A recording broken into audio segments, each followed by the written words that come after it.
right ఇప్పుడే ఒక అడిగేసినాం కదా చేద్దాం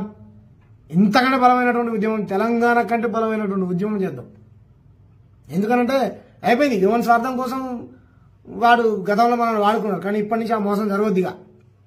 ప్రతి ఒడి మీద మనం కన్నేసి ఉంచాలి ఎందుకంటే దళిత ముఖ్యమంత్రి అని మనం మోసం చేశారు మన నీళ్ళు మన సూర్యాపేట దగ్గర గోడ కడతా అన్నాడు ఈ నుంచి ఆడిపోతాడు అవతల వీడికి రావద్దని కట్టినా మరి కథలు చెప్పారు కాబట్టి మేము ఏ గోడలు కట్టాం మా దగ్గర బతకాలనుకుంటే మా సంస్కృతిని గౌరవించండి మీ సంస్కృతిని మీరు ప్రేమించుకోండి వ్యాపారాలు పెట్టుకుంటే స్థానికస్తులకి ఉద్యోగ ఉపాధి అవకాశాలు కల్పించండి మీరు ఇంత తినండి మేము వద్దంటలే ఏం మాట్లాడతావు అక్క జీడీపీని పెంచినట్టు జీడీపీని దేశ జీడీపీ